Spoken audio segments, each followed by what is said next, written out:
Hello and welcome to this introductory video telling you everything you need to know about your brand new Mobii Interactive Table or Mobii Magic Surface. So it comes with a protective cover like this, so I'm going to just remove that for you. There we go.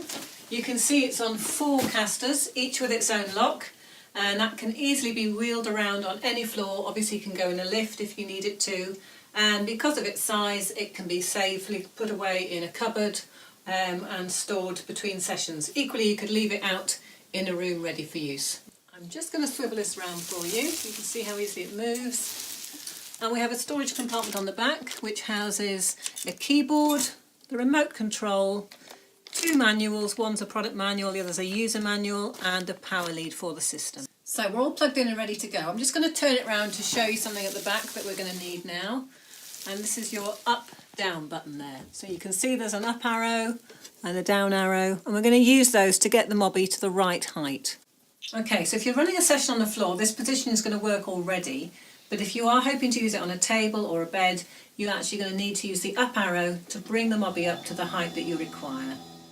So until we get our surface in place, I'm just going to bring it up to a sort of mid-height, and then we'll get our table ready to demonstrate to you. Okay, so now we have the Mobii set up behind the table of your choice. I'm just going to use those buttons on the back to raise it up, so using the up arrow. And we're going to get it sort of level with the edge of the table. We're going to try that for now. Press this start up shut down button. And you can see there's a little light have come on there. And around the front there is a little indicator light which is red, and after about half a minute or so that should start to flash blue.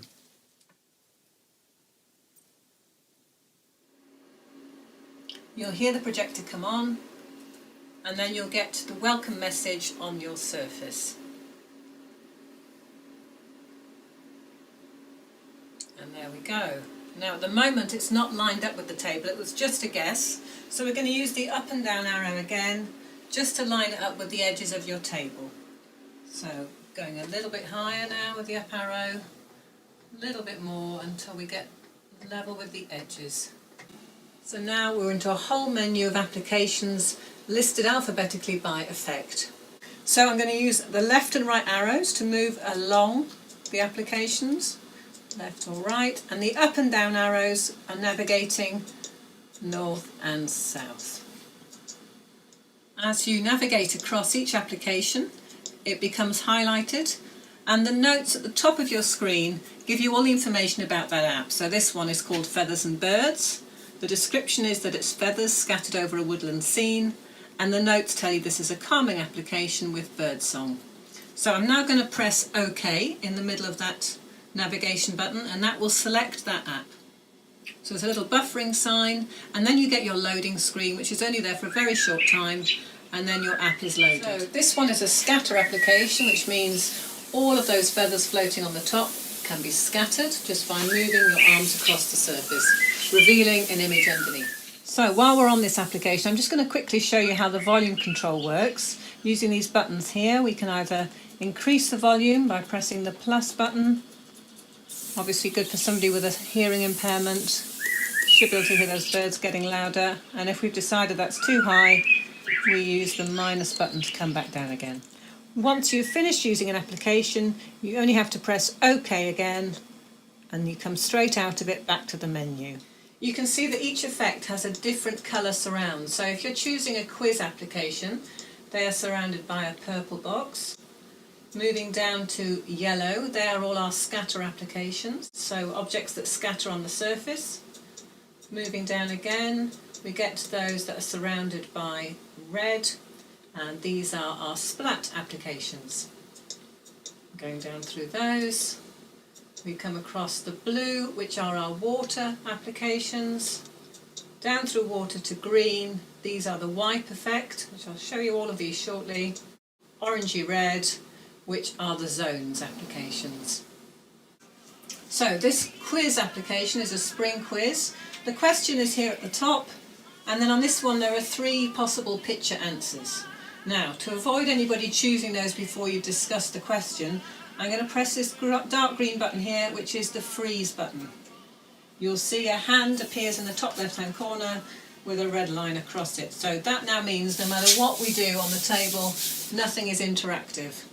So we can ask the question for the group, which spring flower is saffron made from? They can now discuss all of the possibles. So now we've had a discussion about the question, we're going to remove the freeze button symbol just by pressing it again. And now we can choose which picture answer we think is the correct one.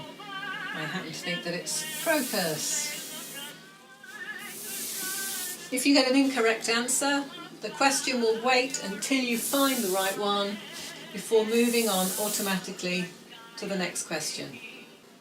This is one of our Splat applications. It's called Daisy Garden, and you can see the daisies are moving around the surface over the lawn, and the idea is to try and catch them and turn them into marigolds. So, simply by doing that, if you're finding that's too slow, we can use our remote control and the up arrow to increase the speed of those daisies. So I'm just going to make them go a little bit faster. Let's put them up to 5. So now you can see they're whizzing over the surface, much more of a physical challenge to try and catch them.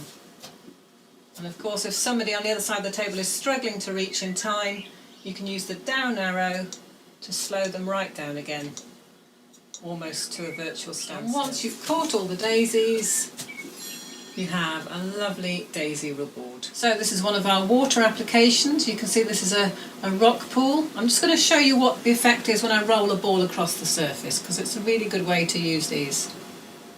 And you can see the ripples carry on across the table as you pass the ball.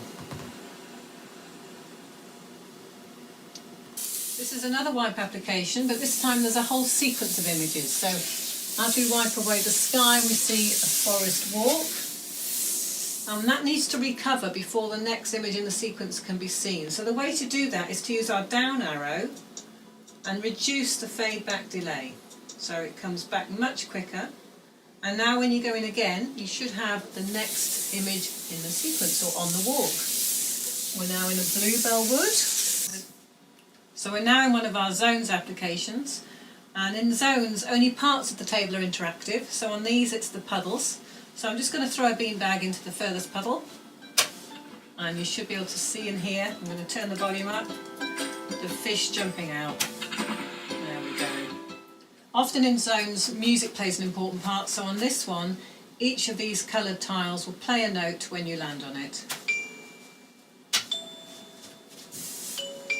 So if you have an editable system, you would get advanced training at a later stage. Everything that you've seen today has been handover training, but you will learn how to create individual folders, either for those in your care or for certain staff members, and also how to edit and create your own applications using your own photos, artwork and music. So here we have it on floor mode, so the Mobii is down low, and you can see the 3 folders there ready for use. Thank you for watching this handover training. We do wish you many happy hours interacting with those in your care. Do consult the manuals if there's anything that you're unsure about, or you can always give us a ring. Thanks very much. Bye bye.